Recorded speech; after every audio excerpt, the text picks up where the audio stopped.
After a pretty short but very rainy bus and walk into Verona, we spent the day before continuing on to Venice. We saw Juliet's balcony, which was a need to do on my bucket list. We just got some ice cream, our last gelato, and then I picked up a tiramisu chocolate from the chocolate stores all over Italy, and now I can't remember the name, even though they were everywhere. We walked by the Verona Colosseum, which is a little version of the one in Rome, and then just walked around the town before going back to our coach and heading to Venice, which we arrived in the evening. This is the bathroom. We have the bidet, of course, a very low countertop, and then a door shower. We have a closet, which we won't be using because, again, we're not unpacking. Free refreshment for you. Venezia Aqua. Let's take advantage. And then 2 beds pushed together. TV, and then let's see what our view is. All right, the road. Hi vlog. We're in Venice and it's pouring rain and our feet are wet and it's making my body mad. We're gonna get lunch and I got penne, so we'll see how it is. Gnocchi, penne, and then she got this black stuff.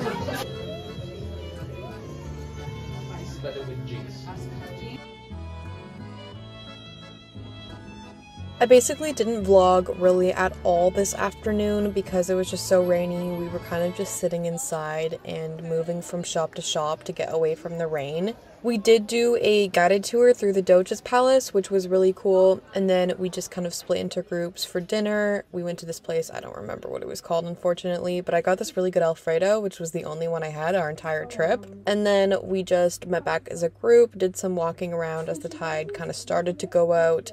Of course, we had to get one last Italian McDonald's before we attempted to pull an all-nighter before getting up at 2 a.m. for our flight back home the next morning.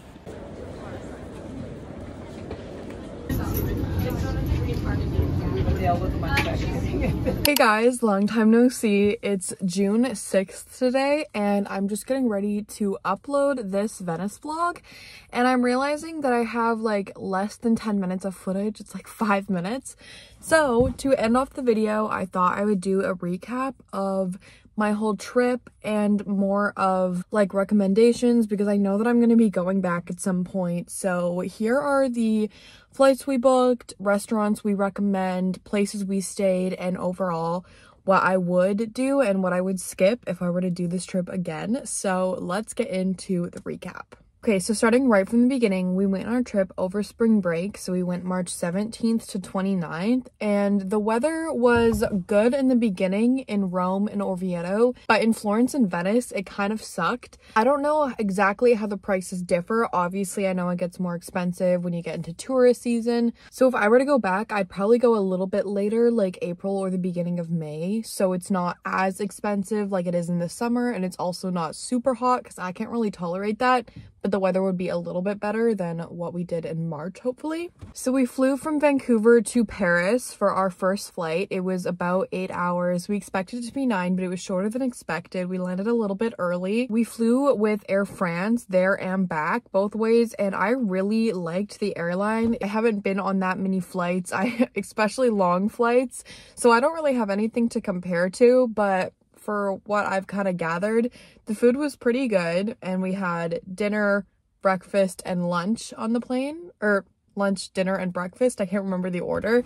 The food was pretty good, and they were accommodating for me because I'm vegetarian and people that had allergies or other dietary restrictions. I know this is like a typical thing for long flights, but they had like the TVs on the seats, which had a lot of up-to-date movies. Like there was a huge selection, and then we also had on-ear headphones that plugged into the aux if you didn't have your own, and then also a blanket and a pillow. We flew into the Paris Charles de Gaulle airport, and we had a 7-hour layover there.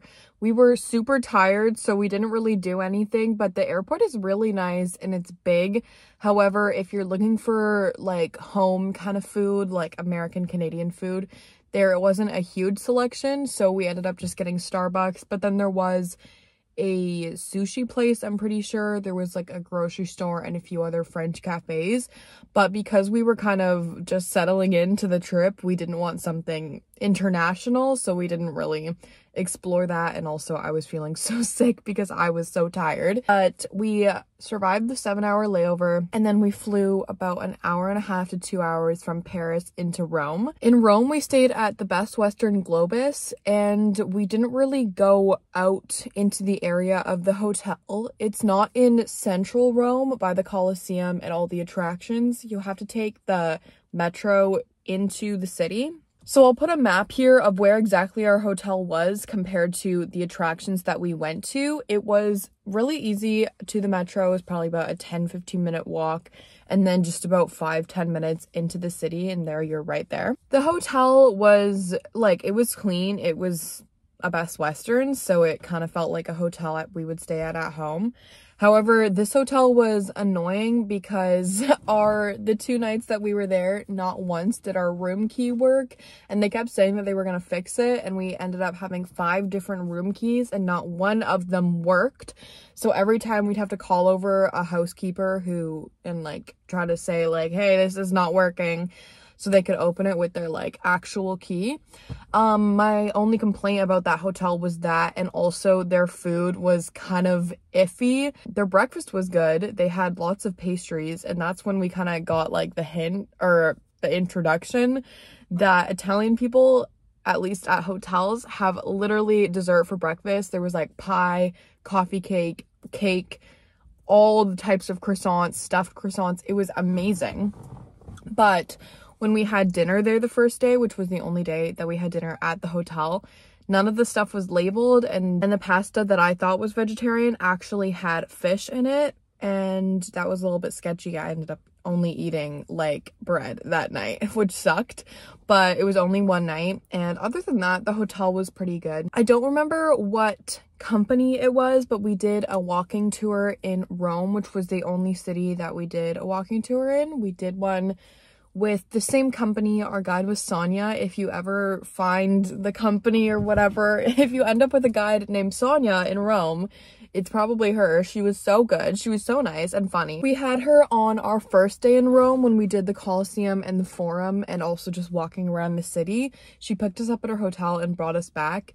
And then the second day we walked with her to the Vatican, and then we switched to the Vatican tour guide that's like within the city. I think all the attractions that we did in Rome were definitely worth our money, and I feel like they're things that you kind of have to see. However, I don't know if I would go back to Rome. I feel like, one, it was just so touristy, even though we were kind of between off-season and tourist season, and also because of the density of people in the city, pickpocketing was a lot higher in Rome than the other cities we were in. So I didn't necessarily feel unsafe, more it's just I had to be so much more aware of my surroundings, which you should be no matter what if you're traveling. But for me, I preferred the more quiet, less touristy places in Italy. We took a coach bus to all of our different attractions. So next we went to Orvieto. We did no stops on the way there because it was about a 4-hour drive. It ended up being a lot longer than it was supposed to, so I don't know how long it actually is. In Orvieto, we stayed at the Palazzo Piccolini. I think I probably butchered that, but this is the hotel we stayed at. It was very small. It was so cute. It was literally Mamma Mia, like in a hotel. The breakfast and dining area was underground in a cave, which was sick. The rooms really varied, which was really weird because some people coming in my group had a group of 2. They had a condo to themselves, which I'll show. But we had a 3-person room. It was like the main area, and then like 2 steps around the corner, and then there was like the downstairs like second bedroom, I guess. Their food was really good. Another thing that all the hotels had in common in Italy was they had this red blood orange juice, and I need to go back just for that juice. I was having like 5 glasses every morning. So good. And I liked this hotel. Orvieto was such a nice, safe area. It was really quiet. And it was very close because Orvieto is such a small city or town. You could get back and forth to the hotel into the main plaza within like a 5-10 minute walk. From Orvieto, we drove to Florence, which was, I think it would be about a 10-hour bus ride if we did it straight, if I'm remembering that. But we did a few stops on the way. We stopped in Siena first, and then our second stop was Volterra. I don't remember going to any restaurants there. We just did the shops kind of. These two cities I can't really give recommendations on because we were only there for a few hours at a time. So I don't know if I would stay in them if I went back. Just kind of use them as cities to break up your drive. Florence was my favorite by far because the hotel that we stayed at was amazing. We stayed at the Hotel Pendini, which was such like a blessing to be able to stay there. I literally felt like I was in Bridgerton. The rooms were absolutely gorgeous. We had just a 1-bedroom room. It was really small, but everyone kind of had the same type of room within our group. Their breakfast there was amazing, and the sweetest lady worked at the kitchen, and she would come and be like, cappuccino, and just like bring you unlimited cappuccinos. Sometimes my friends were having like 3 during breakfast, which is crazy. And the best thing about this hotel was the location of it. It was literally right in the main square where the carousel is. If you see the carousel in Florence, it's right in the main area, and our hotel was just on the outside of the square. Florence, I think, is best for shopping because you can also go to the outskirts where the San Lorenzo market is. You can go over the bridge, but then in the main area there's a bunch of restaurants and more diverse cuisine. It's not only Italian food, there's burgers, sushi, whatever. I'm trying to think of the restaurants that we went to in Florence. I know we went to one, I don't know what the restaurant was, but it was at the department store Coin. That's where I had that pizza that had like the incredible cheese stretch. Other places we went were just small, like on the side of the road type of things. I'll try and insert them here if I can find them, but I can't think of the name because obviously they were all just Italian words. And then also in Florence, we did attractions, mostly museums like the Accademia, the Bargello, and the Uffizi. For me personally, they weren't super interesting, but my friends that are more into art, they found that really fun. So I feel like some things you have to see, like the Statue of David, the original Michelangelo one, which is at the Accademia, you have to see. But the other ones, personally, I could pass on if I went back. And then finally, we went to Venice. We stayed outside of Venice. The hotel was right by this train station, although it was kind of in a sketchy area. We were only there for really one night, so I didn't really get a chance to be outside. But we were warned to not leave our hotel after we were inside at night, so I don't really know if I would stay in that area. I also don't know if I would go back to Venice, which I'll get into. But anyway, yeah, our hotel was literally at the train station, and then it was about, I think, a 10-15 minute train into Venice, which was super cool. You literally feel like you're on the water. You essentially are, because the train is like here and the water is like at the same level, which is really cool. And literally core memory is seeing Venice, like the island, be right on the water as you're coming across into it and seeing it in the distance. It was so cool. I feel like Venice has a very, very different vibe than the rest of Italy, which we kind of learned about in our walking tour that we did there. We went to the Doge's Palace, which was cool, but I feel like I would have appreciated it more if it was not pouring rain. We were soaked, which we were prepared for, but not really. Like, you don't really know what you're getting into unless you go to Venice. Because of the water levels rising, Venice is sinking, which it will take many, many decades for, but it'll eventually be underwater. But during high tide, there's about like this much water literally past your ankles everywhere, and they've kind of like adapted to it. So like this is the street, but then the entrance to stores will be on a slant, so then the water will come up but not like pour into the store. It's just really hard to get around because you literally need like rain boots to be able to get around, and I was in Converse, which I left in Venice because they were just too wet to bring home. If I were to go back to Venice, I would do it at a time which I think is actually kind of unavoidable, where the rain and the water wouldn't happen, because we were so cold and wet, and also it was just pouring, which didn't help, that we weren't really able to explore everywhere. We were just trying to stay inside to not get absolutely drenched. The Doge's Palace was really cool to see. It was very, I don't really know how to describe it, but yeah, Venice has a very different vibe. I want to see if I can kind of find information to insert here. I think it's because the difference of rulers in ancient time. I'm totally making this up. Also, the architecture is so different. This is a picture of the, I don't want to say castles, but like the big important buildings in Florence. And then this is the Doge's Palace in Venice. It kind of looks like Russia, I think. I've never been to Russia, but like that kind of reminds me of that type of architecture, which is really cool to see and very interesting. Another thing about Venice is that there are no cars. There's just alleyways, so you have to walk everywhere or take the gondola boats, which I am so sad we didn't get to do because the water was so high. All the gondolas were closed and we wouldn't have been able to enjoy anyway because the boats were wet because of the rain.